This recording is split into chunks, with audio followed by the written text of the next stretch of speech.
1 2 3 4 और विकर्ण बराबर नहीं होते हैं, पर विकर्ण समकोण पर काटते हैं। तो पहला पार्ट करने के लिए सबसे पहले तो हम पहले पार्ट की ओर चलते हैं। ये मैंने डाला फर्स्ट पार्ट। तो फर्स्ट पार्ट में आगे बढ़ाते हैं कि ABCD क्या है, क्या ज्ञात है हमें। ठीक है, ABCD एक समांतर चतुर्भुज है। समांतर चतुर्भुज की आमने सामने की भुजाएं बराबर होती हैं। ठीक है, तो सबसे पहले हम लिखेंगे, चित्र तो बना हुआ ही है, सबसे पहला पार्ट करने के लिए ज्ञात है या दिया है।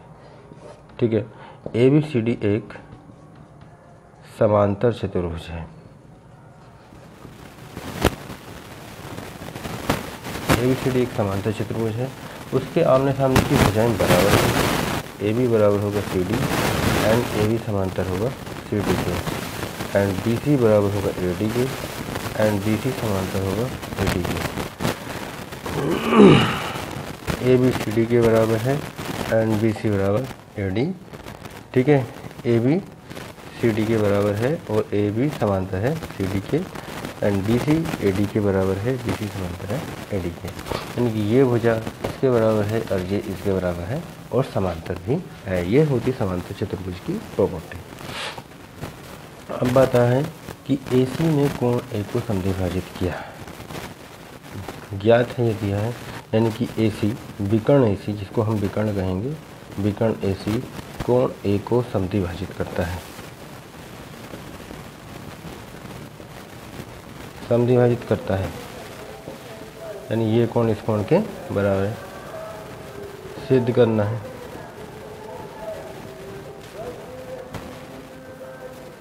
कोण C को भी समद्विभाजित करेगा।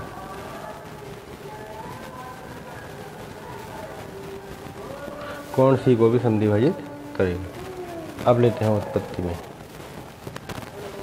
देखिएगा, इस त्रिभुज में, इस त्रिभुज में, त्रिभुज ABC तथा त्रिभुज ACD में, ABC और ACD में ये भुजा इसके बराबर है, ये इसके बराबर है। AB बराबर है CD के, एक साइड बराबर होगी। एक ये साइड है, यानी कि BC बराबर है AD के, और एक ये साइड है AC, ये क्या है, उभयनिष्ठ है। अब ऐसे भी ये कोण इस कोण के बराबर है। AC उभयनिष्ठ है, उभयनिष्ठ है यानी कि ये भी साइड है। तो ये हो गया SSS सर्गांशम हो गया।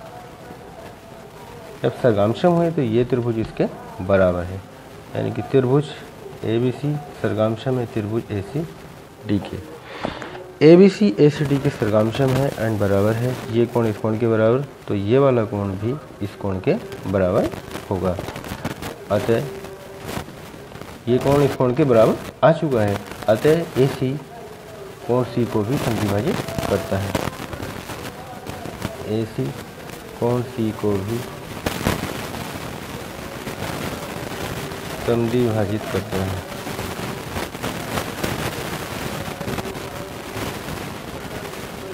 AC कोण C को भी समद्विभाजित करता है। ये हुआ इसका पहला पार्ट। अब सेकंड पार्ट करने के लिए इसको नोट कर सकते हैं। ज्ञात क्या है, ज्ञात तो उसमें ही वही रहेगा। ठीक है, सिद्ध क्या करना है, सिद्ध था इस कोण C को भी समद्विभाजित करता है। जब सर्गांशम आ गया तो ये कोण बराबर आ गए, तो यानी इसको भी समद्विभाजित किया है। अब सेकंड पार्ट में जो ज्ञात है तो वही रहेगा, परंतु हम चेंज क्या करेंगे, चेंज होगा यहाँ पे सिद्ध करना है।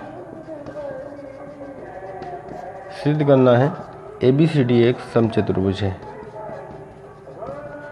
ABCD एक समचतुर्भुज है। उत्पत्ति, ABCD एक समचतुर्भुज है, ये हमको प्रूव करना है। अभी थोड़ी देर पहले हमने ये त्रिभुज, इस त्रिभुज के सर्गांशम प्रूव किया है फर्स्ट पार्ट में, यानी कि त्रिभुज ABC सर्गांशम आया त्रिभुज ACD के। ठीक है, और ये कोण इस कोण के बराबर, ये कोण इस कोण के बराबर। बराबर कोणों के सामने की भुजाएं बराबर होती है। इसके सामने की भुजा ये और इसके सामने की भुजा ये आपस में बराबर होंगी, तो इसका मतलब ये भुजा इस भुजा के बराबर है, ऐसे इसके सामने की ये और इसके सामने की ये बराबर है, तो ये भी आपस में बराबर है। चूँकि सरकामशम तो हो गए हैं, ये कोण ये बराबर है, ये बराबर है, तो कोणों के बारे में लिख देते हैं। कोण DAC बराबर है कोण CAB।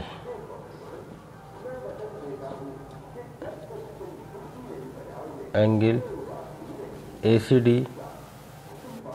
ACB ये इसके बराबर है। चूँकि बराबर भुजाओं के सामने की भुजाएं बराबर कोणों के सामने की भुजाएं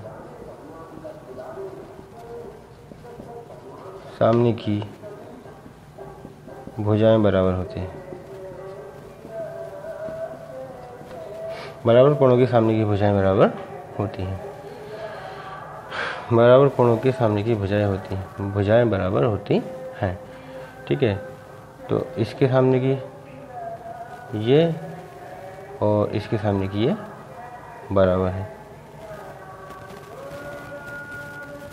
एंगल DCA बराबर DCA ये कोण बराबर ACB ये कोण इसके बराबर है। इसके सामने भुजा ये और इसके सामने की ये बराबर, तब AD बराबर AB। इसी प्रकार BC ये इसके बराबर आ गया, इसी प्रकार ये इसके बराबर आ जाएगा, BC बराबर CD। तो ये एक समचतुर्भुज हो जाएगा। इसके आमने सामने की भुजाएं सब बराबर हो जाएंगे और विकर्ण बराबर नहीं होंगे, यानी कि AB बराबर BC बराबर CD बराबर DA। तो ABCD एक समचतुर्भुज है। ABCD एक समचतुर्भुज है। हमको यही प्रूव करना था।